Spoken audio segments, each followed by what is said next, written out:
ढोंगी बहू। प्रीति एक पढ़ी लिखी लड़की है जिसकी एक अच्छे घर में शादी हुई है। प्रीति का पति राहुल एक मल्टीनेशनल कंपनी का मैनेजर है जो आधे महीने विदेश में ही रहता और छोड़ जाता है अपने मम्मी पापा को प्रीति के भरोसे, जिसे इस देश को सुधारने की चुल ने परेशान कर रखा है। मम्मी पापा, कल एक डॉग वैक्सीनेशन का शिविर है तो मैं वहीं पूरा दिन रहूंगी। आप मेरे लिए खाना मत बनवाना। अरे बेटा प्रीति, वो बाई तो काम छोड़कर परसों ही जा चुकी। एक नई बाई देखनी पड़ेगी। माँ, आप तो जानती ही हो ना कि मैं कितना बिजी रहती हूँ। अगर कल मैं नहीं गई तो कुत्ते एडॉप्ट ही नहीं हो पाएंगे।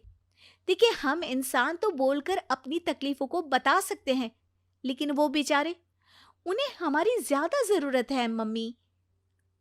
अरे बोल के भी हम क्या हासिल कर पा रहे हैं। अब ठीक है बेटा, तू जा, मैं खाना बना लूंगी। ऐसा पहली बार नहीं हो रहा था। देश भर में जितने एनजीओज हैं, चाहे वो स्टूडेंट्स के अधिकार के लिए हो या गरीबों में खाना बांटने का काम हो, प्रीति सबसे जुड़ी हुई थी। रोज कहीं बाहर ही रहती थी, एक शिविर में नहीं तो दूसरे में, और छोड़ जाती थी अपने सास ससुर को उनके खुद के भरोसे। और जब कोई उसे कहे, अरे प्रीति, कभी तेरी सास का हाथ भी बटा दिया कर, तो उसका एक ही जवाब रहता था, देखो, हम लोगों को तो सब कुछ घर बैठे मिल जाता है। अगर आज मैं इस शिविर में नहीं गई तो पता नहीं कितने लोग सड़क पर आ जाएंगे। प्रीति को समझाना संभव ही नहीं था, और ये बात उसके सास ससुर भी मान चुके थे। इसलिए सुबह सुबह सास ही किचन में खाना बनाने जाती है और देखती है कि घर में सब्जियां खत्म है। अरे प्रीति बेटा, सुन तो जरा। क्या हुआ मम्मी? मुझे बहुत लेट हो रहा है, और आप तो जानते हो ना कि अगर मैं इस शिविर में नहीं गई तो। हाँ हाँ, कुत्ते एडॉप्ट ही नहीं हो पाएंगे, सब जानती हूँ। अरे पर घर में सब्जियां खत्म हो गई है। अरे जब तू वापस लौटे ना तब लेकर आना, ठीक है बेटा। ठीक है मम्मी, अ, चलिए मैं चलती हूँ। और हर बार की तरह प्रीति अपनी पार्टीज और आफ्टर पार्टीज में इतनी बिजी रह गई कि सामान लाना ही भूल गई। बात केवल सब्जियों की नहीं थी, लेकिन प्रीति हर रोज किसी नए शिविर में निकल जाती थी, अपने सास ससुर को अकेला छोड़कर।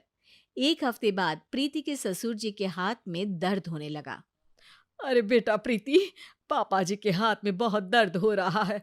आज इनको डॉक्टर के पास लेकर जाना पड़ेगा। "अम, ठीक है माँ, आप हो आओ, मैं बाहर ही खा लूंगी। अरे बेटा, मैं कैसे ले जाऊं? ये काम तो हमेशा राहुल ही करता था, और मुझे तो डर है कि कुछ ज्यादा बड़ी बीमारी ना हो जाए। उफ़ो! आज मुझे मेडिकल शिविर में जाना है। बेचारे बड़े बुजुर्ग जिनके अपने फैमिली वाले उनका ध्यान नहीं रखते, उनका पूरा मेडिकल चेकअप होगा। अगर मैं नहीं गई तो आप तो जानते ही हो, उनका चेकअप नहीं हो पाएगा। और हाँ बेटा, तू जा, मैं कुछ ना कुछ कर लूंगी। प्रीति के सास और ससुर दोनों ही काफी समय से प्रीति को समझाना चाह रहे थे कि उन्हें भी मदद की जरूरत है, लेकिन अब तो पानी सर के ऊपर जा चुका था। उधर प्रीति शिविर में पहुंचकर सबसे मिल रही थी। काफी भीड़ थी और प्रीति इंस्टाग्राम पर फोटोज अपडेट करे जा रही थी। तभी प्रीति की दोस्त रीना उसके पास दौड़ती हुई आती है। अरे प्रीति, जल्दी चल। अरे क्यों, क्या हुआ? अरे तू अभी सवाल मत पूछ और चल मेरे साथ। प्रीति रीना के साथ जाती है तो देखती है कि गरीब बुजुर्गों की लाइन में प्रीति के सास ससुर भी खड़े हैं। प्रीति को समझ में नहीं आता कि ये क्या चल रहा है। उसके ऑर्गेनाइजेशन में सबकी नजर उसके सास ससुर पर थी, और प्रीति को लगा कि बात उसकी इज्जत पर आ गई है। माँ, पापा जी, आप दोनों यहाँ क्या कर रहे हैं? आप तो जानते हो कि ये शिविर गरीबों की मदद करने के लिए बनी है, और आप इसका मजाक उड़ा रहे हैं इस तरह से लाइन में खड़े होकर। अरे बेटा, हम भले ही गरीब ना हो, पर जरूरतमंद तो है ही। हमारा भी कोई ध्यान रखने वाला नहीं है। मेरे पति के हाथ में दर्द है, मैंने सुना कि ज़रूरतमंद बुजुर्गों का यहाँ फ्री में इलाज हो रहा है, इसीलिए चले आए।